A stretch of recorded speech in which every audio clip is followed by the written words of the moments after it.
એવા આપણા સાહેબ આપણી વચ્ચે માર્ગદર્શન આપે. એકવાર જોરદાર તાળી આપણા પીઆઈ સાહેબ શ્રી માટે થઈ રહી છે. દરેક તહેવારની અંદર કોઈ પણ પ્રકારનું વૈમનસ્ય વાતાવરણ ઊભું ન થાય એટલા માટે શાંતિ સમિતિના મેમ્બર તરીકે જે તમારા સુરતના લીંબાયત પોલીસ સ્ટેશન ખાતે બકરી ઈદ પર્વને ધ્યાનમાં લઈ શાંતિ સમિતિની બેઠક યોજાઈ હતી. બેઠકમાં પોલીસ અધિકારીઓ અને હિન્દુ મુસ્લિમ સમાજના આગેવાનો ઉપસ્થિત રહ્યા હતા. તહેવાર દરમિયાન કાયદો અને વ્યવસ્થા જળવાઈ રહે તેમજ લોકો શાંતિપૂર્ણ રીતે બકરી ઈદની ઉજવણી કરે તે અંગે ચર્ચા કરવામાં આવી હતી.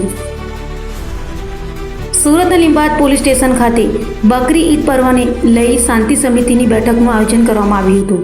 બેઠકમાં પોલીસ અધિકારીઓ, સ્થાનિક આગેવાનો તેમજ વિવિધ સમાજના પ્રતિનિધિઓ હાજર રહ્યા હતા. બકરી ઈદ દરમિયાન શહેરમાં કાયદો અને વ્યવસ્થા જળવાઈ રહે તેમજ કોઈ અનિચ્છનીય બનાવ ન બને તે માટે મહત્વપૂર્ણ ચર્ચા કરવામાં આવી હતી. પોલીસે લોકોને શાંતિ, સૌહાર્દ અને ભાઈચારાથી તહેવાર ઉજવવાની અપીલ કરી હતી.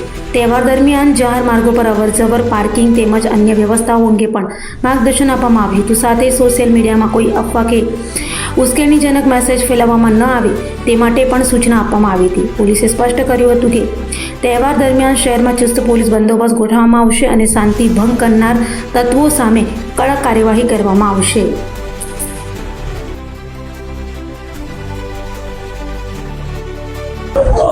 આગામી 28 તારીખના રોજ જે સુરત શહેરમાં અને સમગ્ર ગુજરાતમાં ઈદ ઉલ અદાનો જે તહેવાર ઉજવવામાં આવનાર છે એ સંદર્ભે આજે લીંબાયત પોલીસ સ્ટેશન ખાતે જે લીંબાયતના શાંતિ સમિતિના સભ્યો છે તેઓની સાથે મિટિંગ લેવામાં આવેલી.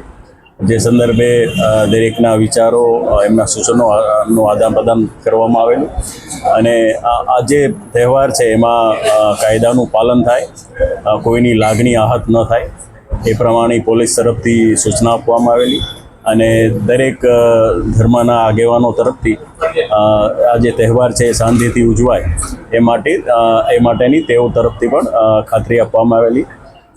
અત્યારે